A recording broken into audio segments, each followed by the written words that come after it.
Սիրելի երևանցիներ, 23 թվականի ընտրություններից սկսած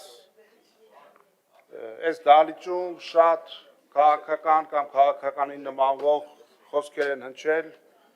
եւ մեր ներկայությունը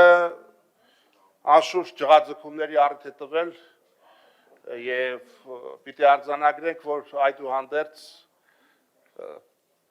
իշխող կարկատած մեծամասնություն ունի նյարդերի կառավարման խնդիր եւ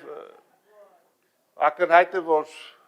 անընդհատ այդ գուբերնիա մյուս այդ կարգի այդ ձանձրալի այդ ծամծմված այդ թեզերը առաջ տանող իշխանությունները նույն Ռուսաստանից մեր հարաբերությունները շատ ավելի խորքային առումով դարձրել են զգալի, շատ ավելի մեծ թվով շրջանառություն են դեպի տարել Սիրիա Ռուսաստանի խաղաղարազորքերի կազմում զորք են ուղարկել, վերջերս էլ Նիկոլ Փաշինյանը ասաց, ով որ ուզում է խաթարել հայ-ռուսական հարաբերությունները, դա ինաստրաննի ագենտ է։ Այնպես որ այդ ես պաշտության գագաթնակետը մենք այլևս արձանագրել ենք։ Բայց այս կառավարումը ինչի է հանգեցրել, ուրեմն 18 թվականին արդարացի փոփոխությունների սպասող ժողովրդի քվեն գողանալով եւ էմոցիան կորզելով, այս իշխանությունները ընդամենը հաղթահարեցին աղքատությունը իրենց գլուխներում եւ իրենց գրպաններում եւ սկսեցին մարդկանց պիտակավորել եւ ասել, որ մարդու վատ ապրելու մեղավորը ինքն է։ Մարդուն հայտարարելով սկզբում հպարտ 3 միլիոն վարչապետեր, սկզբում մարդկանց անվանեցին Պողոսներ։ Ուրեմն ոչ Պողոսացմանը, հարգելի քաղաքացիներ, հետո արդեն կտրվելով իրականությունից եւ իրենց հավերժ պատկերացնելով հայտարարեցին, թե որոշ մարդկանց անվանեցին համբալներ, ուրեմն ոչ համբալացմանը։ Իսկ ահա արտաքին ուղեցրի առումով Հայաստանը լրջագույն վտանգների ենթարկելով, թուրքական վիլայեթացման ուղի բռնելով, Հայաստանի ղեկավարին այլևս իրենք պատկերացնում են որպես տեղապահ փաշա։ Ուրեմն ոչ փաշայացմանը, ոչ պողոսացմանը, ոչ համբալացմանը, ոչ փաշայացմանը չընդհատեք։ Կակայա։ Ուրեմն երբ որ փորձում եք ինչ-որ թեմաներ շոշափել, պատրաստ եղեք պատասխանը լուր լսելու։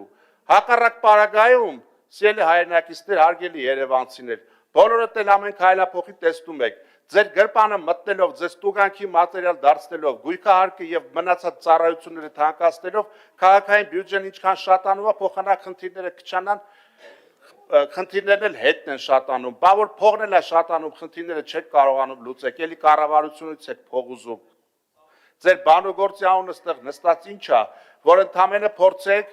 ձեր արատները պայմանավորել անցյալից եկած իներցիայով, դուք իրավունք չունեք բողոքելու մի բանից, որի պատճառով եկել եք իշխանության։ Դուք եկել եք, որ դա լուծեք, ոչ թե դրանով պատճառաբանեք ձեր ձախողումները։ Ուրեմն քրեական գործերի սկանդալների ոչ մի բանի պակասություն չկա, անիվով սկսած մնացած շարունակություններն էլ ասենք ձեզ նվեր ուղղակիորեն։ Հայաստանի քաղաքացի միջև կոկորտը կշտացել է ստի, կեղծիքի ու մանիպուլյացիայի այդ գերդոզավորումից, որ դուք տալիս եք տարբեր դահլիճներում եւ նորից եմ ասում, հանկարծ որից է մեկի մոտ պատրանք չլինի, որ հավերժ իշխանություն է լինելու, հավերժ իշխանություններ չկան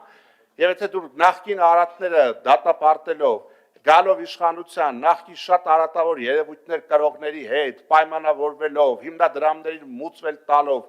ինչքան Գանձագող սրիկա ու սերմացու գողացող մուկ կա, թողել եք, որ ազատության մեջ ման գա, այսօր այդ քրեական գործերով հասարակության աչքին թոզ եք փչում, տեսեք դուք հեղափոխական եք, ձեզանից ինչ հեղափոխական, դուք ձելեցներ եք, դուք կոմերսանտներ եք, ովքեր շահարկելով ժողովրդի արդարացի դժգոհությունն ու ցասումը, եկել եք դարձել եք նախորդներից ավելի վատը, նախորդների արածները պարտակողը եւ նախորդների հովանավորները, ովքեր որ այս երկրում շատ վնասակար բաներ են արել։ Դուք պարտավոր եք լավ ժառանգությունը վերցնել, զարգացնել, արատավորի դեմ էլ պայքարել, բայց դուք այդպես բան չեք արել ու հիմա էլ այս երկիրը դարձնում եք թուրքի բաժին, անունը դնում եք իբրև թե հակառուսական եք դուք ոչ մի հակառուսական էլ չեք, դուք բախտախնդիր ավանտյուրիստներ եք, որ այս երկիրը տանում եք փորձությունների ու Աստված մի արած է, որ դրանից հետո դուք չլեք արել